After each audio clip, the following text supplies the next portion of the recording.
నువ్వు నడిచి అలసిపోతుంటే అరచేతుల నిన్ను మోసేను.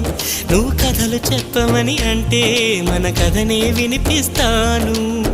ఏ చింత లేదంటూ నీ చింతనుంటే ఏ భాగ్యం కావాలి నాకెంతకంటే. ఈ దొరసాని నాలివేణి ఇక లోకంలో ఏదైనా పోతే పోనీ.